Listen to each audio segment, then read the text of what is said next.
All right, Warrior fans and surrounding areas. It's Wednesday afternoon, and we're going to talk TM Warriors football. And on the screen, I have the head man there at Toloso Midway, athletic director, head football coach, James Villarreal. Coach, how you doing? Doing good, doing good. Good afternoon. Yes, sir, coach. So I know you have to work, but I know you guys are out for the week. I know you go. I had forgotten, but you guys are on your 1 week there, like a vacation, because you go all year round. So I wasn't Mhm. sure if I was gonna be able to get you on, but thank you for coming on. And it was nice to know that you had to work anyway, so I didn't pull you out of any family thing or Yeah, anything. So it was great. But definitely, fans, Toloso Midway got week 1 win, 28-14 over the CC Moody Trojans, and that was great. And we'll kind of recap that game here with Coach. But we're also starting. And last week you saw some of the players from Toloso Midway's football team coming on. I'm calling it the Warriors Players Podcast. Episode number 2 will be on Monday. The guys come on. It's pre-recorded at 4:30, and then Monday later that night, you can catch it on the Gridiron 64 Sports Network, all social media platforms, YouTube, Facebook, Twitter, and you even catch it on Spotify, Premier Sports Talk. Look for the GT Sports logo. So I'm really excited about having the players come on and get their thoughts on the game and performance and what are they doing to continue to get better every week. So definitely be looking out for that on Monday at 4:30. This week we've got, we'll be talking defense for the Toloso Midway Warriors. Coach Villarreal is the one that picks the players, but we'll have uh, Maddox De Leon and Shawn Burdick Jr. joining us Monday. So I'm definitely looking forward to that and doing a little Q&A with them. So definitely Warrior fans and surrounding areas, if you're interested, like I said, Monday night, tune in to the podcast, hear what the boys got to say about their football program and how well they're doing early on the season. Coach, now let's get into this week, Coach. And before we get started with the recap, I want to congratulate Coach Villarreal. Got his first win as the head football coach there at Toloso Midway, Coach. So congratulations here from the Gridiron. And special time. I saw a lot of the stuff on social media. So it was kind of big, right? And I was glad that they were able to celebrate you. I want to get your thoughts. What did it feel like? I mean, you have won as a coach before, but this time as the head man of the Toloso Midway Warriors. How did that feel to get that first win? it was pretty exciting for sure. Just for the kids, the kids are the ones that do all this. Us coaches, we just got to try to put them in the right spots. But you're not able to win without our kids, and so I was excited for them to start off the year with a win. It wasn't a pretty win. I don't think we played as well as we wanted to play. But I attribute that to how good Moody was. I think Moody has a pretty good team. They have some speed and we had to make some adjustments. But as I guess as also calling the defense. I don't like giving up points. I want to get shutouts, and so I was kind of like, yeah. One of my buddies texted me and he said, "How's it feel?" And I said, "Well, it was an ugly win, but we won." And he said, make sure you really cherish that first one because you don't get it again. So I had to kind of sit back and reflect and say, I need to enjoy it. I know as a competitor, you want to do better. You want to play better. You don't want to be sloppy at all in the first game. But so after I kind of sat and reflected, it was pretty cool. To get my first win. My whole family, my family's there, my wife and kids, and it would come on. Mr. Van Matry gave me the game ball after, so that was special. So I have that ball at my house, and so I always remember this first one because it is like everybody says, it's you don't get another chance at that. So it was nice. Yeah, it was. And again, like you'll be looking at that way back, 25 years from now and be able to talk to grandkids or whatever Hopefully, the case may be, hopefully, right? And say, yeah, because you're right. I always tell them, look, if you lose game 2 or 3, week 2 or 3, when you first start off, but that first one is so special. And then yeah, you get the game ball. So I was glad that you were able to get the win. And it is week 1, so there's still things trying to work out. The Kings, you talked yeah. about CC Moody's defense being a lot better than what a lot of people think they are, right? Like the coach, what they do down there. So, and you talked about saying that they're a lot better defensively than what a lot of people give them credit for. In 28-14, they did give themselves a chance, but the Warriors do come out week one, 28-14 to go 1-0 early in this season. Coach, I want to kind of talk a little bit about the offense because that's where I think we were really big time. We talk a lot about Damian Figueroa going into the season. We know what he can do. He had a big game for you. That's number 5 for the Tuloso Midway Warriors. For those that don't know, 28 carries, 221 yards, 3 TDs, man. He's a stud. People know he's a stud, and he showed out in this game. Tough kid to stop if you're on the defensive side, trying to figure that out. Also, number 10, our quarterback, Braycen Beazell, 14 rushes, 85 yards. You've talked, Coach, about we're going to see more of the run when those runs present themselves. So overall, offensively, what did you think of your team? I know you said, wasn't what you could have played better. And specifically, these two guys on offense, they are the leaders. What did you see from them? Yeah. The first half, I thought they did a really good job. I think they have some pretty good skill kids. Moody, they have some speed in the secondary, and so I think they kind of were affecting how we're throwing the ball a little bit. And then I think our offensive coordinator and offensive staff after the first half kind of said, you know what, I think we can impose our will on these guys. Let's just run the ball down their throat. And so that's what we did. I mean, I was impressed with our O-line. 28 carries is a lot, for running back. And so on top of that, he had 7 tackles on defense. He played a lot of defense too. So, but I think I was just very impressed with our offensive line play. I thought they did a great job. It's kind of one of those things where they know the play's coming. Let's just run it anyways, and they got to stop it kind of deal. And that's what we kind of turned in. I honestly, I don't even know if we threw a pass in the second half.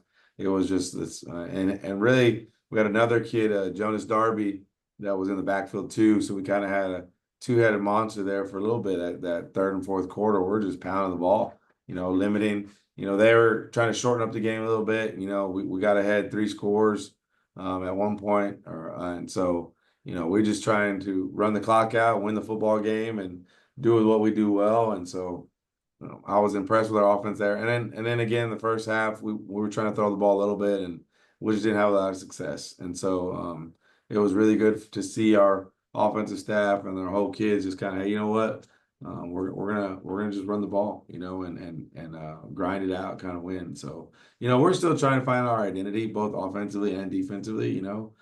Maybe that's something we know we can do now. Obviously we want to be able to throw the ball. You get down the road, you gotta have to, but just being able to do that to a physical Moody team to come out and just run the ball, that was big for us. Yeah, and if the offensive line, thank you for giving them some love because we want to give them love here and shout outs on the podcast. But a lot of what Damian Figueroa does can't be done without that offensive line. There's some big boys there. It looked like in that second half they controlled the line of scrimmage, which I think we can do to a lot of teams here with the size that we have. You just kind of you get those big boys, coach, right? You just pound that defense around, you just tire them out eventually. Mhm. And to be able to have a running back like that, and then a quarterback that can also chip in, and the other players that you're talking about, I think we're going to be able to get a lot of success moving forward for the Tuloso Midway Warriors. Now let's go to the defensive side, and that's your bread and butter, right? That's your defense. Let's talk about number 62, Shawn Burdick Jr., 9 solo tackles, 2 tackles for loss, and 1 sack. So he was a stud there defensively in week 1 for us. But also talk about him, his performance, but just overall, what did you see from the defense? Yeah, so we moved Shawn out to our strong end. With the slot T, when you play slot T, they got a tight end and a tight tackle, and a lot of their run plays do go to that strong side, the kind of the more physical runs. So we like to do that when we play slot T teams. And so, he's going against their tight end, and I think he had a really good game. He did a good job of him and Alex Xavier played the 3 technique to that side. They kind of held down their side of the line. I will say that they gave us some problems. They were running some unbalanced stuff, and we struggled. Like I said that last week, like you kind of got to weather the storm with slot T because it's so hard to replicate that offense at practice. So our kids have not seen that thing full speed. Like we can go good on good against our offense with the power stuff we do and the spread stuff. We could see it full speed. You can't replicate slot T. So that gives playing them a week 1 game with. I think I looked out there at one point and we only had probably 3 guys that started on our defense last year that were actually playing. All these other guys that we have playing are were backups, and they played some snaps, or they were on the JV last year. I had a kid that played freshman football last year playing linebacker. So we're pretty young on defense, and we kind of know that as a staff. And so that's where the playing complementary football comes into play, where we're gonna grind the ball down, shorten possessions until we can gotta get. We're still rotating guys in, trying to find the 11 that's going to be our swarm defense, still. So once we do that, I think we'll be all right. But Moody did a good job of keeping us on our toes, and they ran to the ball real fast, coming off the ball fast with that slot T. We struggled getting lined up, having that linebacker, that's that Mike backer that just gets everybody. We struggle with that a little bit. So, you the great thing, as I told the kids, is that we still have a chance to get better. We can always be better. With us not lining up, we're still stopping people, correctly. So we just have to fix that as a staff, and then as kids too, having, so we're excited to how good our defense can be, so something bright to look forward to. Yeah, and from a fan who lives in Rockport and has seen them run the slot T for many, many years, and now coming back to it, I don't know. My son played offensive line. I said, man, they're lining up all these people. How are you guys getting through when they have, 10 people on the line and just that one linebacker back there? I mean, how are we still gaining 4 or 5 yards? He said, Dad, it's just gotta hit the guy in front of you, man. It's an offense that's really, really hard. He would tell me to defend. If the team knows what they're doing, the offensive side of the ball, it's hard for the defense. It looks that it would be easy to stop, but it is not. And I saw it. I saw us do a lot of damage to a lot of teams that like you said, Coach, that if you're not familiar and you don't see it a lot, it can really be difficult for defenses to stop. There's a So lot of there's a lot of eye candy. There's a lot of you probably have three backs going different places. So if you're not focused on your key, which it's hard for either bad defenses or young defenses. Those kids aren't used to seeing, I got to read this. This is my key, and they're going one way and the play's going another. So that's where you can kind of run into some problems with slot T again, and then trying to replicate it in practice, how fast they come out, how fast they come off the ball. So those are definitely some advantages that slot T guys have. definitely that this was a good game for us. If we're to see a team down the road that runs a slot T, this is Yeah, going to be really no, good for us to see. I've heard a lot of coaches say they will pick teams in the non-district to play and get accustomed to it if they know they're going to meet up a team in the yeah. second, third round of playoffs down the road to prepare the team. So again, TM does defeat the Moody Trojans 28-14 to get first win here of the 2024 season. 1-0 of the Tuloso Midway Warriors. And again, you can watch this podcast, the Coach B Weekly Podcast, on all the Gridiron 64 social media platforms. That's our YouTube channel. That is our Facebook and Twitter. And you can also follow it and hear it on Spotify. It's a Premier Sports Talk. Look for the GT Sports logo. Coach, let's go down now to the lower levels of football. The junior varsity had a game on Thursday. They took, I believe, well, I don't know. I We'll didn't take get a Moody. score from, I'm sorry. So, yeah, kind of let us know. Yeah, so JV won 16-0. And that was so we had both of our JV quarterbacks, unfortunately, are injured. So we had to move like a safety kid to play quarterback, which, when you're playing, you're a shotgun team, you need a quarterback. You got to throw the ball a little bit. So I was proud of those guys going down there, and they beat Moody. They played the early game. And then our freshmen played Rockport. So the Moody didn't have a freshman. I talked to Coach Sosa. He needed a game. We needed a game. So they were playing Orange Grove, I believe. So with the referee shortage, we had to send our kids to Moody. Us and Rockport had our kids playing on Moody's field just because they already had referees there from our game. So, and they beat us, I think it was 28-0, our freshmen. So, again, playing slot T as freshmen and then trying to get lined up, and it's tough. So, our freshmen are still coming along. They're doing well. Very coachable kids, but I think Rockport just had the best of them on Thursday.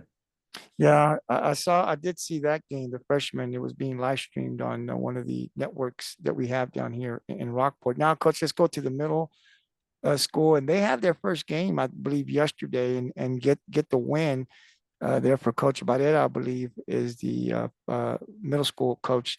So the TM seventh A team defeated Bishop 22-0. And then the eighth grade A team defeated Bishop 22-6. Just kind of talk about what they're doing down there. And this is a great start.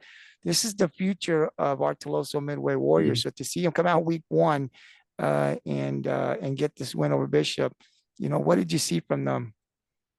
Yeah, I was very, very lucky. I got to watch them yesterday. We got lucky with the rain. We were kind of watching it closely, and we had some lightning, real close to having to postpone or, do a break, but luckily it went smooth.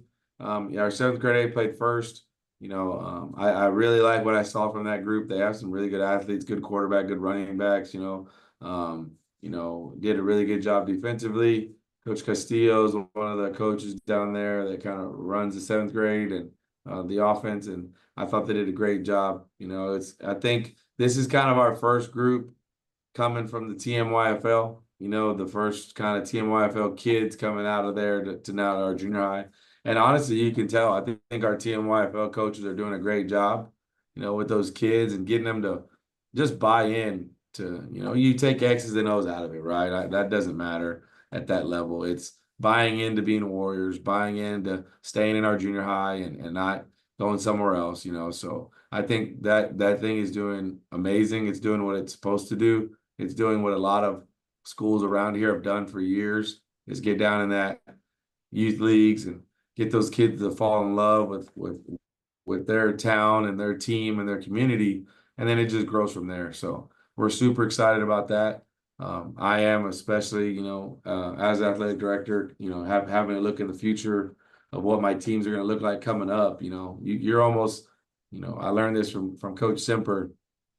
I mean, you're looking at 3 years that you're kind of planning out your team for 3 years. You have to do that. You have to look at the freshmen, you have to look at the eighth graders.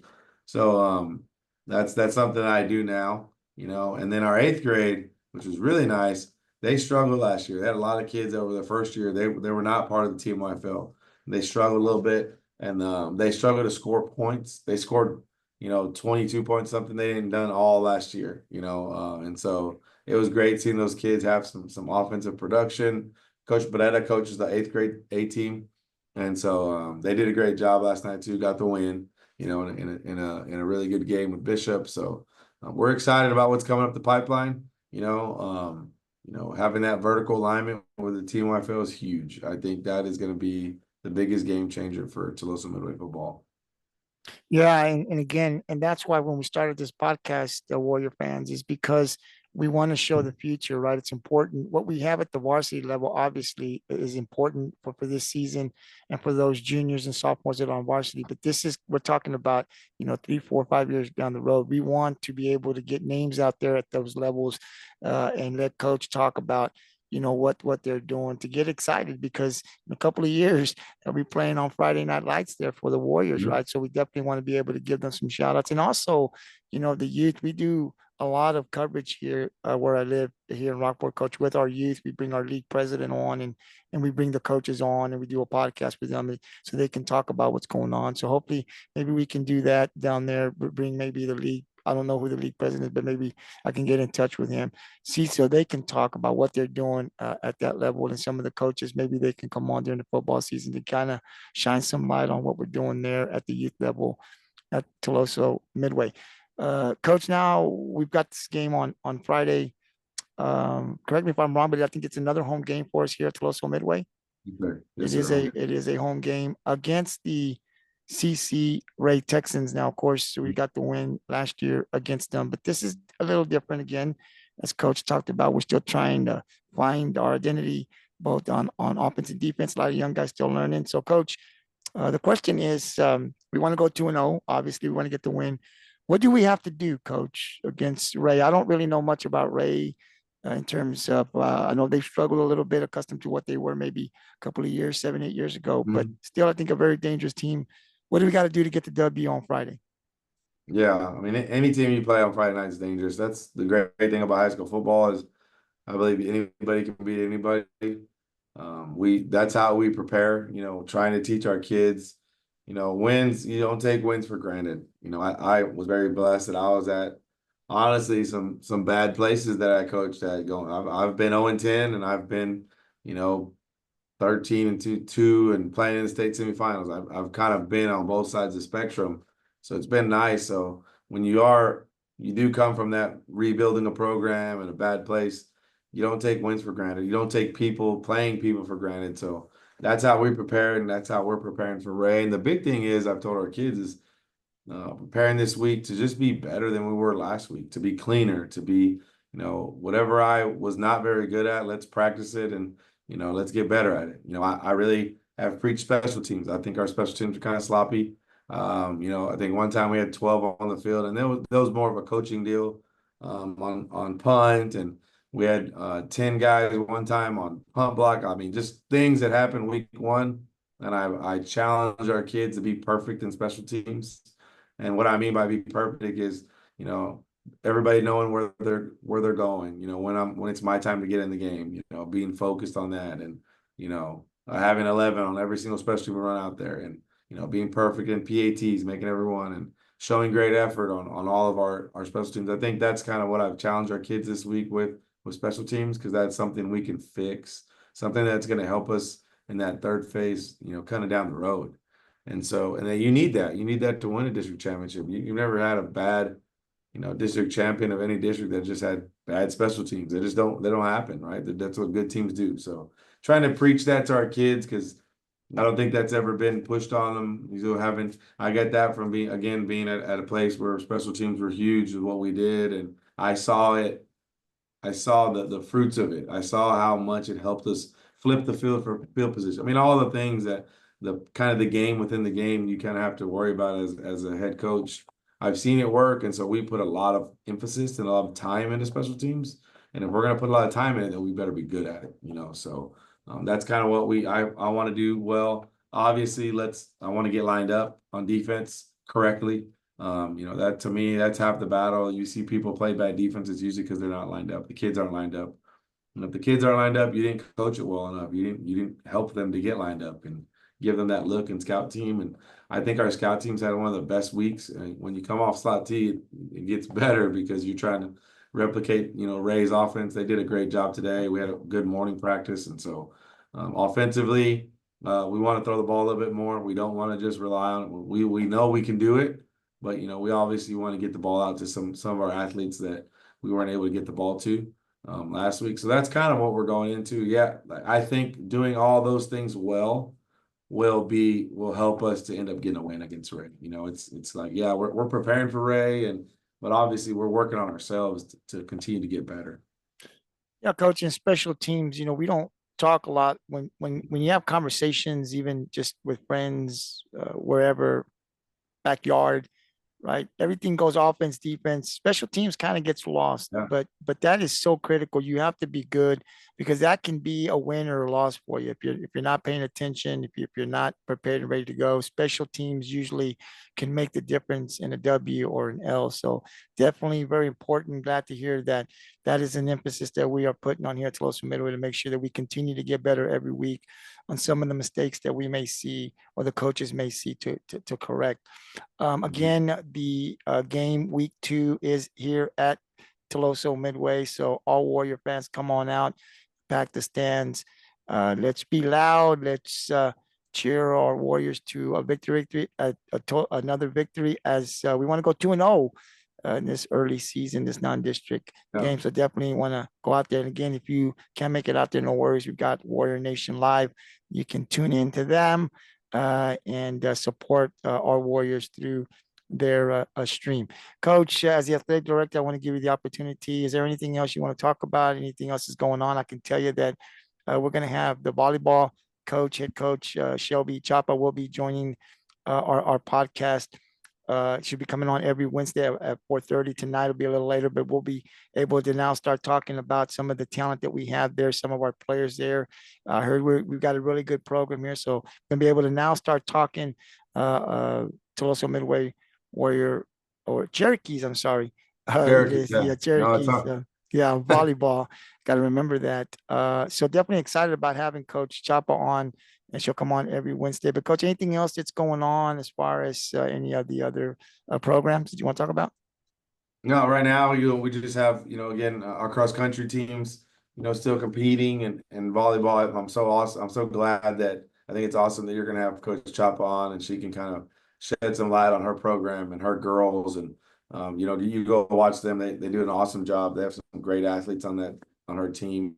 A couple of really, really good studs. And so they're a fun team to watch, and I think it'll be awesome for, the community to get to know her and her girls too. The other thing we did have a young man pass, Liam Benavides. We're having a candlelit vigil on Thursday, September 5th. At the front steps of the school. Just ask anybody, just continue to pray for their family.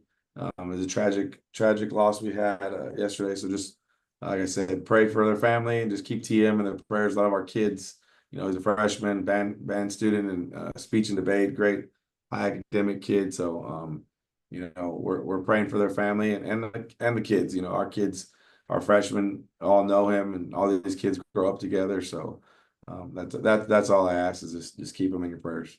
Definitely, Coach. And we're definitely praying for him here in our community here at Rockport Fulton. We'll continue to pray for the family and for the TM nation there.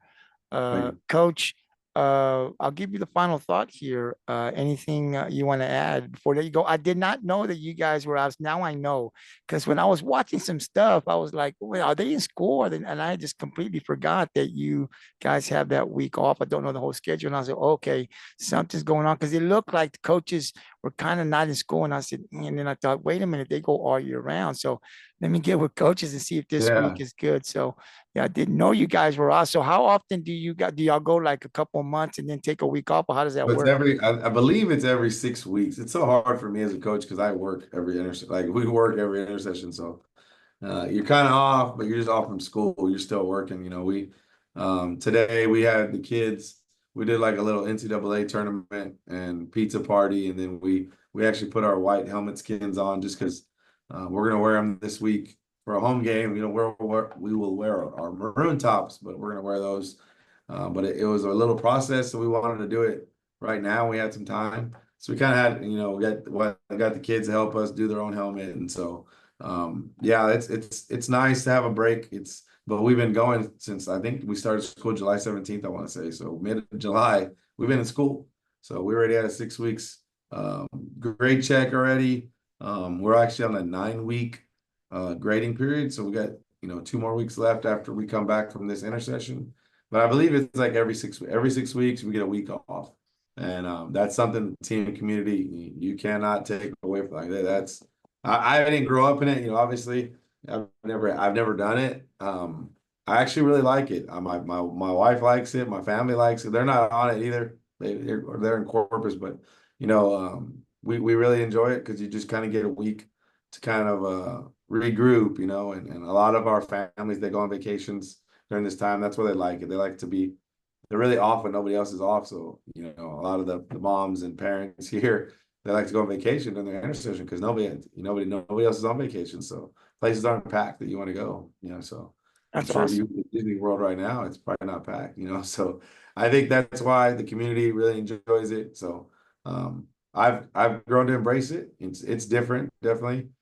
It actually, to me, helps our football program a little bit. Now, it's always hard with the intercession practice because where practice is just to get kids up here because they're off or they're on trips, but we really emphasize them for them to be here this week. So we've had a really good showing. So it's been good. We got 2 days left, so it'll be fun for sure. Definitely, definitely. And again, Warrior fans, I want to let you guys know that on Monday, we've already had episode 1, but episode 2 will have the Warriors Players podcast episode number 2. That will be pre-recorded on Monday at 4:30. You can see it on the Gridiron 64 Sports Network that Monday night. We are going to be talking Tuloso Midway defense and scheduled to join the podcast our players Maddox De Leon and Shawn Burdick Jr. So I'll do a little Q&A with them. So definitely want to tune in as we get the players involved now in the podcast with the coaches as well. And then also Coach Chapa will be joining the podcast every Wednesday. And we'll also be talking Cherokee volleyball. So excited about that. Excited about it, continuing to build the Coach V weekly podcast here with Coach Villarreal for football. So definitely share like and follow us. Subscribe to the Gridiron 64 Sports Network YouTube channel, and then you can follow us also because these podcasts are also on Spotify. Just search Premier Sports Talk, look for the GT Sports logo, and you can hear the podcast, both podcasts there. Coach, good luck on Friday. Hopefully, when we talk next Wednesday, we will be 2-0 here at Warrior Nation. But I'll give you the final thought, man. Anything you want to add? No, I just want to thank you again. Thank you for shining some light on our kids and our community. It's very appreciated. Absolutely, coach. And again, we're looking to also do this for basketball when it comes out. So I'll be reaching out. I don't know we're still a little ways off, but when basketball season starts, that's with Coach Garcia and Coach Bueno are the Warrior and Cherokee head coaches. There you go. So we'll be looking to send out an invite to them as well and bring them on just like we do Coach B and Coach Chapa. To be able to shine some light on the programs, their players, and what they're doing. So we're going to continue to do this at Toloso Midway until Coach Villarreal tells me we can't do it anymore. But as long as he gives me the green light, I'm going to be here. We're going to build a team down there where we can get down to the school. And that's what we're looking to do next is kind of go down there, probably set up a little intro here for Coach on the podcast, make it a little bit more professional, do the same thing with Coach Chapa. So we have a guy that does that for us down here working with the company. So we're hoping to be able to do that. So Coach, I may need a little bit of some pictures, some video, something we can add to that, about 30 or 45, about 45-second video that we want to get to do here, that we'll do an introduction and then we'll start the podcast. So that's something we're working on, but definitely want to build a team down in Toloso Midway, continue to do this and shine light, not only on what the varsity players are doing, but also down at the other level. So Coach, thank you very much. And again, good luck on Friday. Hopefully we come back with the win, and I'll see you on Monday when we do the Warriors Players Podcast. Yes, sir. Thank you. Enjoy the rest of the day. Bye-bye.